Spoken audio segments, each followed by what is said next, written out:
예, 안녕하세요. 저는 오늘 안드로이드 개발을 스칼라를 이용해가지고 개발하는 사례에 대해서 말씀을 드리고, 그 다음에 그 개발 도중에 산출이 된 라이브러리에 대해서 소개를 해드리고자 합니다. 안드로이드 앱을 스칼라로 작성을 제가 한 2개 정도의 프로덕션 앱을 스칼라로 개발을 하고 있습니다. 예, 보시는 것 같은 앱 2가지고요. 이 사례를 토대로 이제 스칼라를 안드로이드 개발에 적용했을 때 생겼던 추가적인 고려사항, 그리고 그 고려사항이 왜 발생했는지, 그리고 어떻게 해결할 수 있는지, 그리고 이 문제를 해결하는 스칼로이드 라이브러리를 소개하는 시간을 갖도록 하겠습니다. 이 세션을 듣기 위해서 필요한 사전 지식은 이제 안드로이드 개발의 기초를 좀 알고 계셔야 되겠고요. 그 다음에 스칼라 언어를 알고 계시는 분들께 유용할 거라고 생각이 듭니다. 간단한 예제부터 시작하겠습니다. 지금 보시는 예제는 이제 버튼을 하나 만들어 가지고 레이아웃에 붙이는 예제입니다. 붙일 때 버튼의 텍스트를 설정을 하고, 그 다음에 클릭되었을 때 어떤 동작이 일어날 것인지를 설정을 하고, 그 다음에 레이아웃에 붙이는 코드로 작성되어 있습니다. 이건 자바 코드인데, 이거를 스칼라로 변경한다고 할 때, 포팅을 한다고 할 때 어떻게 되는지 제가 보여드리겠습니다. 위쪽이 아까의 그 코드고요. 아래쪽이 스칼라로 포팅한 코드입니다. 제가 안드로이드 앱을 스칼라로 짜기 시작했을 때 이런 경험을 했는데요. 보시다시피 거의 변화가 없습니다. 그러니까 코드의 라인 수나 간결함에 있어서 별로 나아지지 않은 그런 결과를 얻었습니다. 왜 그럴까 생각을 해봤는데, 스칼라가 좋은데 간결하게 표현할 수 있게 해주는데, 생각해보니까 안드로이드 API 자체가 자바 기반으로 만들어져 있기 때문에 언어가 바뀌더라도 사용법이 크게 달라지지 않는 한계가 있는 겁니다. 그래서 이 문제를 해결하기 위해서 좀 안드로이드 API를 좀 도와주는, 스칼라스럽게 안드로이드를 작성할 수 있게 해주는 그런 좀 레이어를 만들어 보자 라는 생각에 조금씩 개선을 해 나가기 시작했습니다. 그래서 그 개선의 절차를 하나씩 따라가 보도록 하겠습니다. 먼저 제가 초점을 맞춘 것은 컨텍스트입니다. 안드로이드 개발해보신 분은 아시겠지만, 괄호 열고 매개 변수 파라미터 칸에 컨텍스트라는 거를 써놓는 경우가 굉장히 빈번합니다. 그래서 이 부분이 그때그때 굉장히 많이 바뀌는 것도 아니고 한 번 정해지면 쭉 가게 되는데, 이 부분을 굳이 코드에서 반복해서 써줘야 되는가 하는 의문이 들어서 스칼라의 implicit 파라미터를 이용해가지고 컨텍스트 부분을 생략을 할 수 있게 만들었습니다. 윗부분처럼 클래스를 선언을 한다면 어플리케이션에서 아랫부분처럼 컨텍스트를 명시하지 않고도 작성을 할 수가 있게 되겠죠. 그 다음 초점을 맞춘 것은 리스너 부분입니다. 아시다시피 자바에서는 이제 리스너를 사용하기가 굉장히 번거로운데요. API 한계 때문에 스칼라로 넘어오더라도 마찬가지입니다. 그래가지고 이 부분을 다음과 같이 윗부분과 같이 클래스에다가 onClick이라는 함수를 만들어 가지고 이거를 스칼라 스타일의 파라미터로 정의를 하게 되면 아랫부분에서 보시는 것 같이 onClick에 대한 비헤비어를 더 간결하게 작성할 수 있게 됩니다.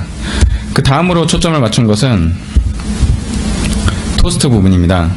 토스트가 프로덕션 앱에서도 쏠쏠하게 자주 사용이 되는데요. 이 부분이 쓸데없이 굉장히 길게 되어 있습니다. 이 형태 아니고 다른 형태로 쓰는 경우는 그렇게 많지 않다고 보여지는데요. 그래서 간결하게 그냥 함수로 하나 정의를 했습니다. 그러면 코드가 이제 아래쪽에 보시는 것처럼 점점 줄어들게 되죠. 마지막으로 제가 마지막은 아니죠. 그 다음으로 생각했던 것은 생성자에서 펑션 apply 함수에서 뭔가 버튼에 더 최적화된 그런 매개 변수를 만들면 버튼을 생성할 때 좀 더 편리하게 간결하게 작성할 수 있을 거라고 생각을 하고, 버튼에 가장 필요한 것 2가지를 뽑았습니다. 뭐냐면 버튼은 버튼에 텍스트가 필요하고요. 그 다음에 버튼이 눌렸을 때 어떤 동작을 할 것인가가 필요하죠. 이 두 가지를 설정을 안 하는 경우는 굉장히 특수한 경우입니다. 보통은 이 두 가지를 다 쓰게 되겠죠. 그래가지고 이것을 버튼을 만들 때 바로 파라미터로 사용하도록 그렇게 확장을 했습니다. 위에 보시는 것 같은 코드를 만들었더니 아래에 애플리케이션이 빨간색으로 표시한 것 같이 한 줄로 간결하게 처리가 됐습니다. 그 다음에 맨 마지막으로 이제 한 것들이 레이아웃에 버튼을 추가하는 부분입니다. apply 함수에 보시는 것 같이 implicit 파라미터를 설정을 하고 맨 마지막에 버튼을 레이아웃에 붙이는 부분을 apply 함수 안에 집어 넣었습니다. 그 결과 보시는 것 같이 버튼을 만들어서 그 버튼의 텍스트는 greet라고 하고 그 다음 눌렸을 때 hello라는 토스트가 표시되는 그런 기능을 단 한 줄로 표시할 수가 있게 됐습니다. 이 기능들을 이용하면 8줄짜리 원래 소스가 한 줄로 줄어드는 것을 보실 수가 있죠. 이게 왜 중요하냐면 실제 앱을 개발하실 때 동적인 컨텐츠를 목록을 표시하고 그 목록을 눌렀을 때 어떤 동작을 하는 경우가 많이 있을 겁니다. 지금 보시는 것 같이 어떤 앱의 목록이라든지 여러 가지 목록이 있을 수 있겠죠.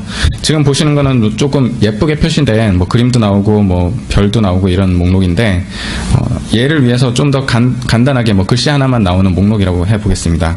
터치를 하면 어떤 동작을 수행하는 목록이라고 해보죠. 그랬을 때 XML로 작성하는 거는 불가능합니다. 왜냐하면 동적으로 생성되는 거니까요. 자바로 작성하시는 경우에는 보신 것 같이 for 루프를 돌면서 아까와 같은 좀 다소 번거로운 그런 코딩이 필요하게 되겠죠. 스칼로이드 제가 방금 말씀드린 프레임워크를 이용하게 되면 단 한 줄로 이름들의 목록을 갖고 반복을 돌면서 버튼을 생성하면 그걸로 끝입니다. 이런 식으로 간결하게 작성할 수 있다는 장점이 있습니다. 이런 기능들을 이제 차차 만들어 가면서 하나의 라이브러리로 형성이 되어 갔고요. 그래서 스칼로이드라는 이름을 지어주고 GitHub에 공개를 했습니다. 이 라이브러리의 이제 목표는 이렇습니다. 안드로이드 개발을 간결하게 하자. 그리고 또 다른 장점으로는 스칼라를 사용하면 당연한 거겠지만 타입 검사를 엄격하게 해줍니다.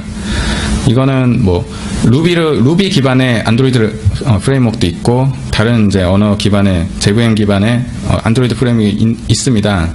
이것들은 루비 같은 경우에는 타입 검사를 안 해주죠. 그에 반해서 스칼라는 타입 검사를 해주기 때문에 그 점에서 훨씬 더 이득이 있다고 볼 수 있습니다.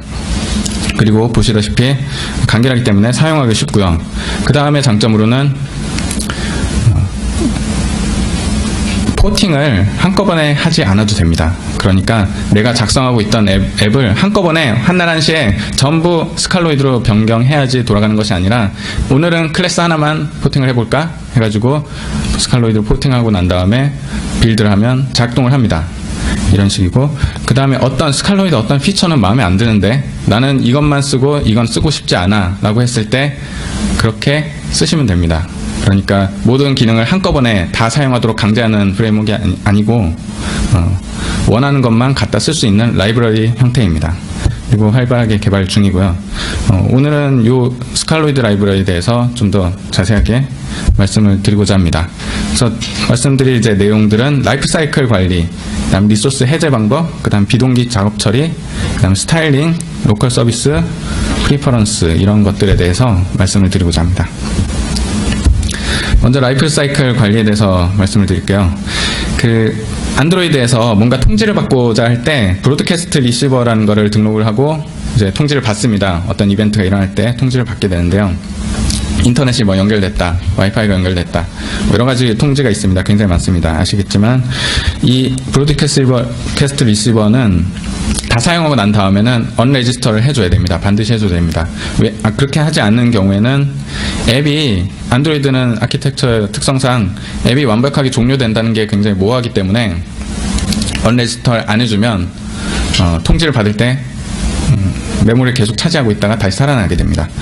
그렇기 때문에 onRegister를 꼭 잊지 말고 해줘야 되는데, 그 잊지 말고 해줘야 된다라는 게 프로그래머한테 적지 않은 부담이 되겠죠. 그래서 저는 스칼로이드를 통해서 이렇게 고쳤습니다. 보시면 브로드캐스트 리시버라고 하고 어떤 통지를 받을 건지 괄호 안에 써주고, 그 다음에 통지를 받았을 때 어떤 동작을 할지 써주고 그걸로 끝입니다.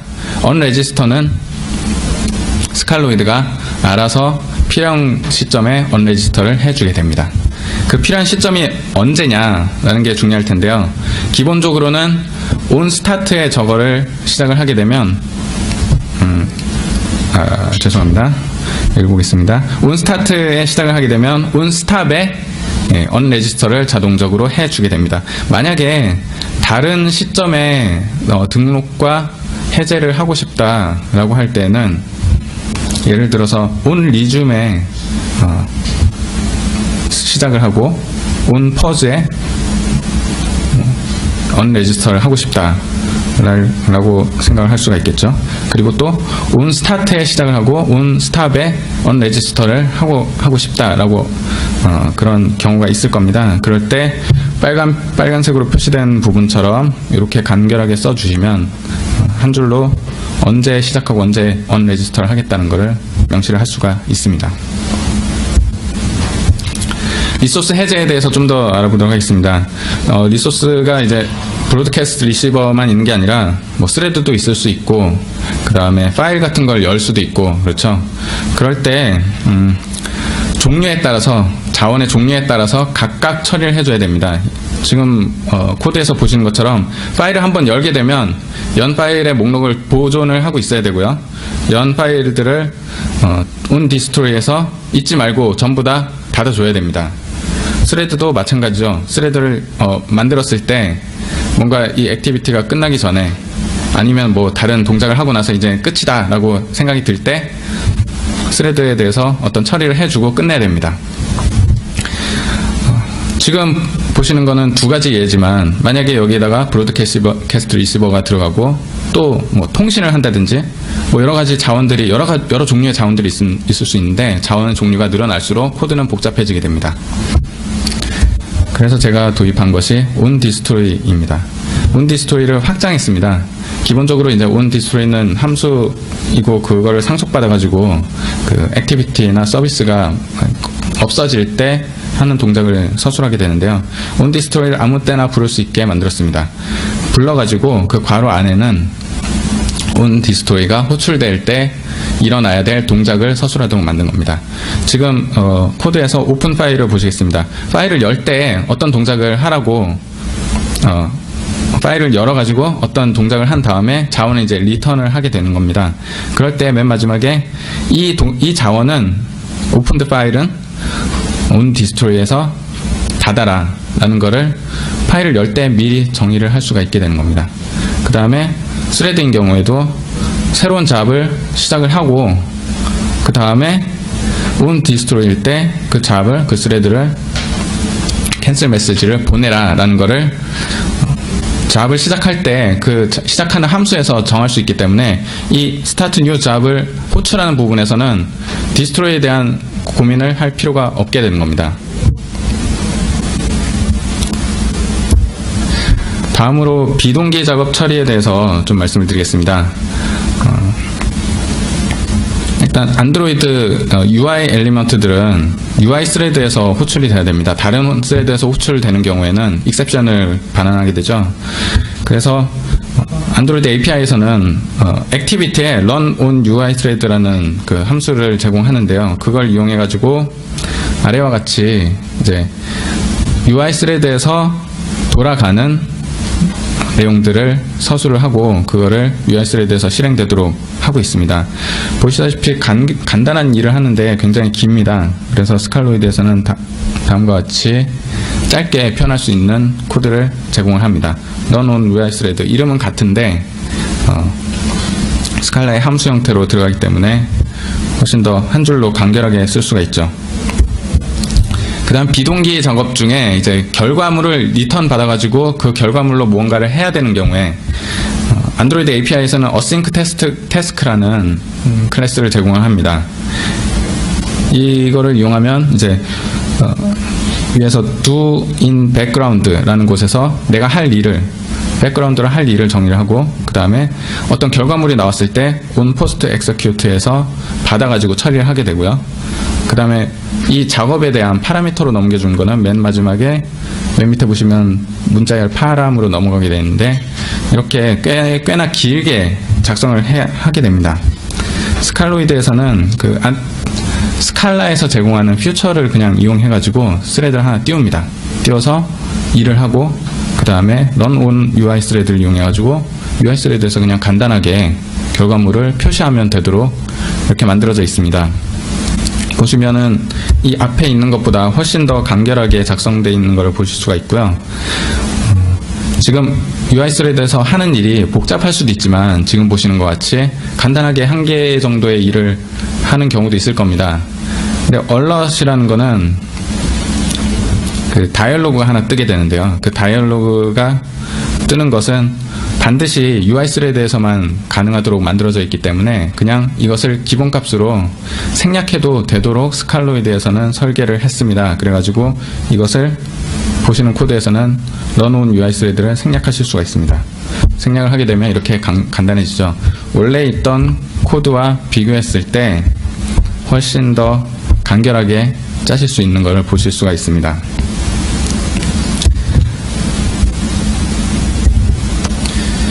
안드로이드에서는 레이아웃을 이제 XML로 작성을 하게 됩니다. 근데 XML이 굉장히 번거롭기 때문에 위즈윅 코드 생성기가 제공이 되죠. 그러면 이제 드래그 앤 드롭으로 편리하게 레이아웃을 작성할 수가 있습니다. 근데 위즈윅 레이아웃 생성기가 왜 필요할까요? 보시면 옛날을 되짚어 보시면 안드로이드가 위즈윅 코드 생성기를 처음으로 제공한 건 아닙니다. MFC도 있었고요. 여러 가지 다른 이제 위즈윅 레이아웃 생성기가 있었습니다. 과연 그게 편했는지 다시 한번 생각을 해봤습니다. 왜 필요했을까요? 코드를 직접 입력하는 일이 골치 아프기 때문에 위즈윅 코드 생성기가 필요하다고 생각을 합니다. 언어가 잘못 디자인됐다는 뜻이고요. 결과적으로 코드 생성기로 나온 결과물들은 지저분하기 마련이죠. 지저분하기 때문에 또 코드 생성기가 필요한 것입니다. 그러면 언어를 잘 설계하면 되지 않을까라는 생각을 해봤습니다.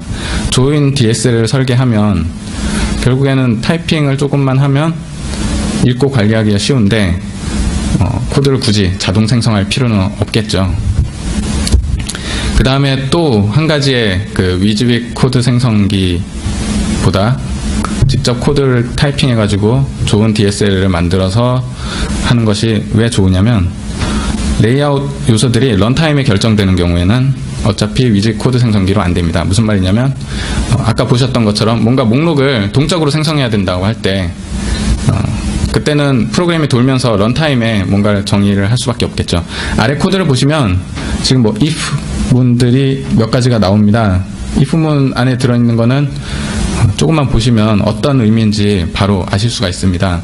어떤 이제 스크린이 어떤 특성을 갖고 있냐에 따라서 각기 다른 요소들을 화면에 뿌리게 되죠. 이렇게 하면 HTML에서 보통 리스폰시브 레이아웃이라고 많이 이슈가 되고 있는데요. 이런 것들을 안드로이드에서 그냥 바로 구현을 하실 수가 있게 되는 겁니다. 그리고 또 다른 장점으로 이제 전통적인 방식으로 안드로이드 개발을 하게 되면 XML 레이아웃을 작성을 하고요. 뭐 위즈를 사용하든지 아니든지 그 다음에 이것을 자바에서 불러와가지고 어떤 동작을 하겠다라는 것을 연결시켜줘야 됩니다. 그러니까 XML로 작성된 부분, 그 다음에 자바에서 그걸 불러와서 연결된 부분, 이렇게 두 가지가 되다 보면 이제 연결을 시켜줘야 되는 부담이 또 늘어나게 되는데요. 그냥 한 가지만 있으면 그냥 간결하게 작성하고 끝이 납니다. 여기에 어떤 화면이 어떤 모양으로 보여져야 된다라는 것과 그 다음에 이것은 어떤 동작을 일으켜야 된다는 것, 두 가지가 그냥 심플하게 뭉쳐져 가지고 표현이 되게 되는 거죠. 좀 더 살펴보겠습니다. XML 레이아웃 위에서 보시는 것 같은 XML 레이아웃은 스칼로이드에서는 아래처럼 좀 더 간결하게 표현이 됩니다. 보시면 뭐 XML에서 굉장히 거추장스럽게 반복되는 부분, 예를 들어 안드로이드 콜론 이런 부분이 그냥 없어졌죠. 없어지고 ID 같은 부분이 굳이 표시를 할 필요가 없게 됩니다. 왜냐하면 스칼라 코드에서 그냥 변수를 하나 받으면 되니까요. 그 다음에 레이아웃이라는 이상한 프리픽스도 없어졌고요. 그 다음에 equal to 이렇게 되어 있는데 equal to를 굳이 표시를 할 필요가 없겠죠. 왜냐하면 표시를 안 하면 기본 false인 거고 표시를 하면 그냥 true인 겁니다. 그래서 아래에서 보시는 것처럼 좀 더 짧게 같은 표현을 좀 더 짧게 표시를 하실 수가 있습니다. 하나 엘리먼트를 이제 위젯을 하나 표시할 땐 이렇게 되고요. 만약에 여러 개를 표시하는데 다 비슷비슷하다. 왜냐하면은 버튼 모양을 하나 정하게 되면 똑같은 모양을 버튼을 계속 만들게 되겠죠. 그러기가 보통 쉬운데 만약 이런 경우에는 코드가 이렇게 반복돼서 나옵니다. 카피 앤 페이스트 한 것 같은 이런 반복되는 코드는 관리하기가 안 좋죠, 일반적으로. 그런 경우에 어떻게 하느냐, 뭐 HTML이나 아니면 안드로이드 레이아웃 같은 데서는 별도의 공을 들여가지고 뭔가 스펙을 만듭니다. CSS를 만들든지 아니면 안드로이드 스타일을 만들든지 합니다. 그러면 그걸 또 배워야 되죠. 그런데 스칼로이드로 작성된 이와 같은 코드는 그냥 일반적인 스칼라 코드입니다. 그래서 함수를 하나 정의해가지고 적용시키면 됩니다. 보시는 것 같이 버튼을 받아가지고 버튼에 대해서 어떤 동작을 시키는 myStyle이라는 함수를 만들어가지고 그냥 쭉 적용시키면 되는 거죠. 이걸 이용하면 좀 더 줄일 수 있습니다. 반복되는 부분이 뚜렷하니까 반복 안 되는 부분만 추려가지고 리스트로 만든 다음에 그 다음에 포이치로 반복을 돌아버리는 거죠. 그렇게 되면 결과적으로 두 줄로 이렇게 짧게 버튼들을 표시를 할 수가 있습니다. 또 다른 방법도 있습니다. CSS에서 많이 보시는 것 같이 스타일이라는 걸 정의를 해가지고 어떤 특정한 클래스인 경우에 어떤 동작을 하도록 미리 서술해주고 그 다음에 위젯을 쭉 깔아주기만 하면 미리 정의된 스타일로 자동적으로 적용되도록 이렇게 만들어져 있습니다. 보시는 것 같이 맨 앞에서 보셨던 여기 맨 위에 있는 코드와 완벽하게 동등한 코드가 바로 이 코드입니다. 버튼인 경우에 텍스트 사이즈는 뭘로 정하고 마진은 어떻게 정해라 라는 거를 미리 정해주게 되면 아랫부분에서는 그냥 버튼만 만들면 나머지 이제 스타일링은 자동적으로 어플라이가 됩니다. 이걸 이용한 이제 예제를 하나 보시겠습니다. 왼쪽과 같은 레이아웃은 이제 오른쪽에 보시는 것 같은 코드로 이루어져 있습니다. 텍스트 뷰, 그리고 컬론하고 기본값, 기본 이제 문자열, 그 다음에 에디트 텍스트, 그 다음에 기본으로 표시될 문자열 이렇게 표현이 되고요. 아주 간단하죠. 그 다음 여기에 스타일을 적용하는 경우를 보시겠습니다. 앞에 스타일하고 가로 열고 이 부분이 추가되는데요. 버튼인 경우에는 텍스트 컬러를 빨간색으로 하고 클릭됐을 때 빵 이라고 표현되라. 그 다음에 텍스트 뷰인 경우에는 10 텍스트 크기를 10으로 표현해라. 이도저도 아니면 배경이 노란색으로 표시되게 만들어라 라고 앞에 써주면 이제 왼쪽 아래에 보시는 것 같이 해당 스타일이 적용돼 가지고 나오는 것을 보실 수가 있습니다. 그 다음으로 이제 서비스에 대해서 좀 말씀을 드리겠습니다. 그 안드로이드 개발 그 디벨로퍼 가이드 웹사이트를 보시게 되면 서비스를 사용하는 방법이 나와 있는데 지금 보시는 것 같이 이렇게 사용하라고 나와 있습니다. 보이지도 않을 정도로 굉장히 복잡합니다. 이게 가장 간단한 예제입니다. 근데 서비스는 안드로이드 개발에서 굉장히 빈번하게 액티비티가 서비스를 액세스하는 거는 굉장히 빈번하게 사용되는데요. 이렇게 빈번한 패턴이 이렇게 긴다는 거는 좀 이해하기가 힘들죠. 그래서 좀 더 간결하게 작성할 수 있는 방법이 없을까 생각을 해보고 로컬 서비스라는 거를 스칼로이드에 넣었습니다. 로컬 서비스를 이용하면 쉽게 이제 서비스에 액세스를 할 수 있게 되는데요. 보시다시피 서비스를 정의할 때는 그냥 extend 서비스 대신에 extend local 서비스라고 하고 제공할 만한 이제 함수들을 그냥 쓰기만 하면 됩니다. 그 다음에 이걸 사용하는 부분에서는 local service connection 이라는 거를 객체를 하나 만듭니다. 그러면 그걸 통해 가지고 나머지 귀찮은 거는 다 안에서 처리가 되고요.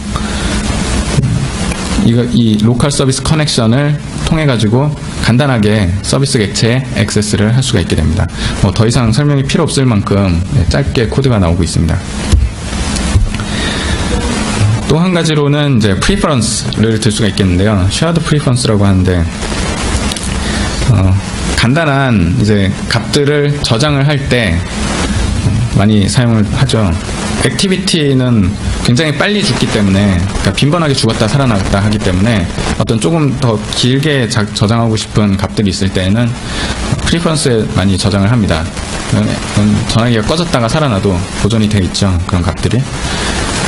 그걸 액세스하고 이제 값들을 쓰고 하는 그런 부분이 위에 보시는 것 같은 코드로 나와 있는데요. 스칼로이드에서는 그 스칼라의 타입 다이나믹을 이용해 가지고 preference 점 하고 내가 원하는 키 이렇게 쓰게 되면 바로 그 키에 대한 값이 리턴 되게 됩니다. 괄호 열고 여기 제로라고 되어 있는 거는 혹시 그 키가 값이 없을 경우에 기본 값으로 제로가 나온다는 뜻이죠. 그 다음에 값을 거기다 라이팅을 할 때도 그냥 이퀄하고 그냥 값을 쓰시면 바로 값이 써집니다. 안드로이드 그 개발 API는 보시다시피 에디터라는 거를 만들어 가지고 거기다가 값을 넣고 그 다음에 커밋을 하게 돼 있는데 마치 이제 데이터베이스에 어떤 액세스하는 것 같은 그런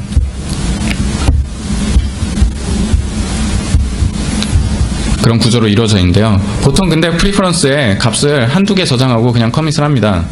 그렇기 때문에 그리고 또 굉장히 자체 DB에 부담이 될 만큼 큰 데이터를 넣지도 않기 때문에 아래와 같이 간결하게 쓰는 것이 좀 더 생산성 향상에 도움이 됩니다. 지금까지 말씀드린 내용을 토대로 이제 예제를 하나 만들어 봤습니다. 보시다시피 안드로이드 앱 평가를 권유하는 이제 코드인데요. 안드로이드 앱을 여러 번 실행하고 나면 이제 일정한 비율로 유저한테 팝업을 띄웁니다. 잘 쓰셨으면 앱을 평가해 주세요 하고 구글 플레이로 링크를 보내죠. 이런 코드인데 이제 onCreate에서 방금 말씀드린 이제 preference로 어떤 변수를 얻어내서 그 변수가 이제 실행 카운트가 됩니다.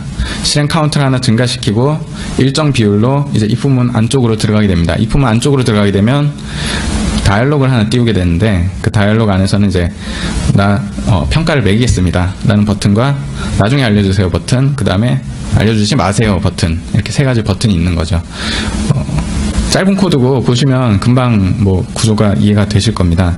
금방 구조가 이해된다는 것은 스칼로이드가 그만큼 간결한 코딩을 지원을 한다는 것이고요. 같은 코드를 자바 버전으로 작성된 것이 스칼로이드 블로그에 그대로 소개가 되어 있습니다. 이거보다 한 2배 이상 길게 이제 나오고 있습니다.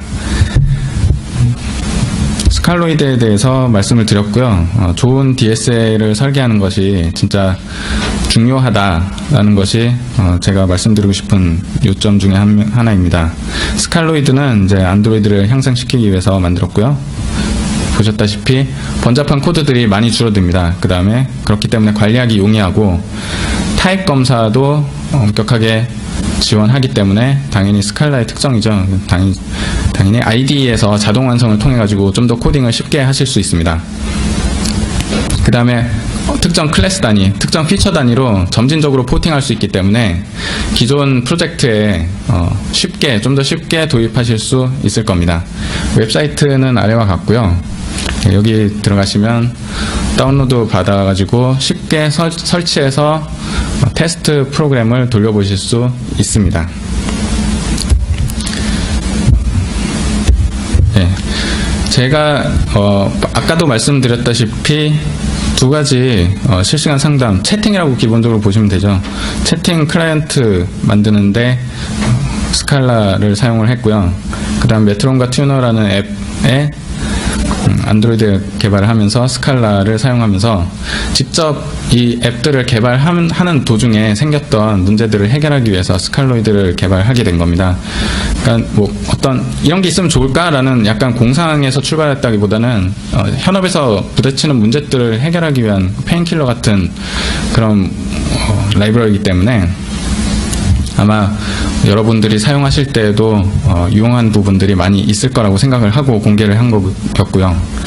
웹사이트 같은 경우에도 스프링으로 애초에 짜여져 있던 거를 스칼라를 이용한 스프링으로 점진적으로 이제 포팅을 해서 운영을 하고 있습니다. 그래서 현업에 스칼라를 적용하는 그 사례에 대해서 좀 궁금하시거나 혹시 뭐 공유하고 싶은 내용이 있으신 분들은 아래 그 이메일로 연락을 주시면 좋을 것 같습니다. 질문을 받기 전에 거꾸로 질문을 하나 하겠습니다. 여기 지금 상품원인데요. 질문을 뭘 할까라고 생각을 해봤는데 그래도 발표를 드렸던 내용 중에 말씀을 드린 게 낫겠다 싶어서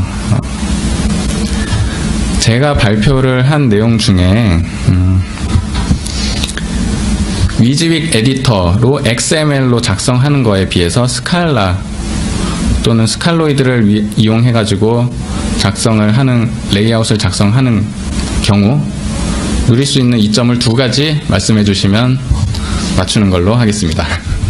네. 첫 번째 XML은 너무 복잡하고 소스를 이렇게 적을 필요가 없잖아요. 두 번째는 공정으로 바꿔야 되는데 불편하다. 네, 정답입니다. 축하드립니다.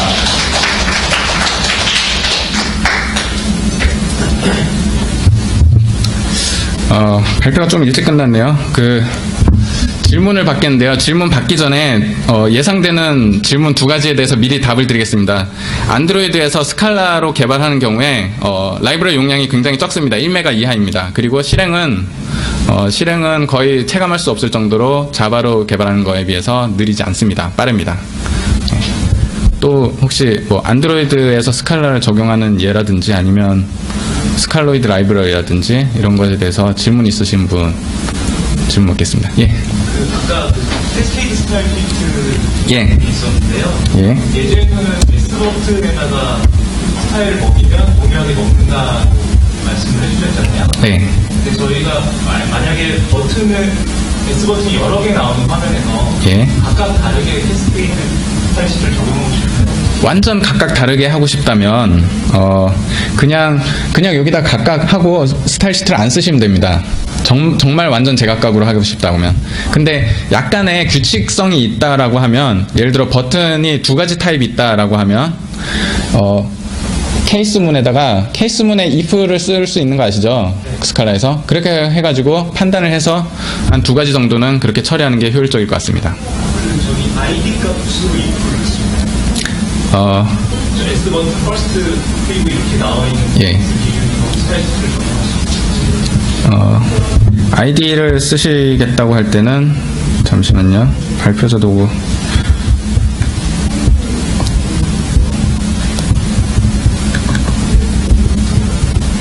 아이디를 쓰시겠다고 하면 이렇게 할 수가 있습니다. 이렇게 하고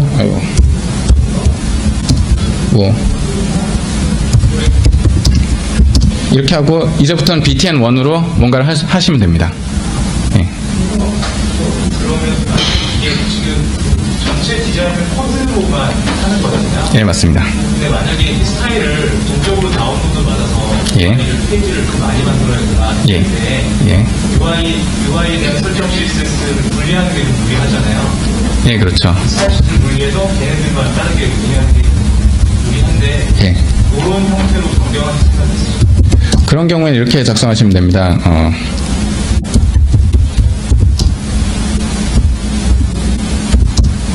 이래서 이제 여기가 굉장히 많이 떨어져 있다고 해보고요.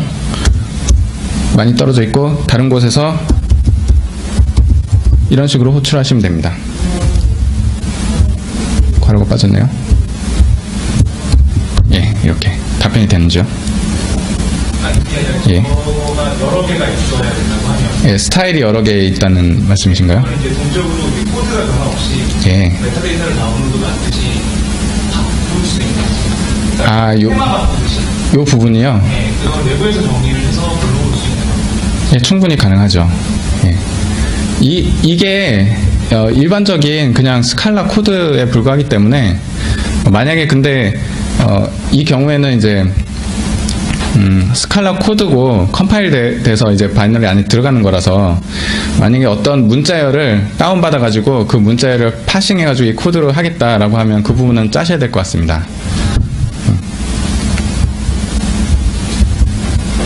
혹시 그걸 반영할 생각은 없습니다. 컨트리뷰트를 해주시죠. 오픈소스 프로젝트다 보니까. 예. 네. 시험하는 프레임워크 얘기를 안 할 수가 없는데. 예. 안 됩니다. 안 된다는 게, 액션바가 있는 경우에 그냥 그 부분은 고전적인 방법으로 작성을 하시고 그 외에 대해서 서포트가 된다고 보시면 됩니다. 예. 마찬가지입니다. 지금 그 지원을 할 예정에 있습니다.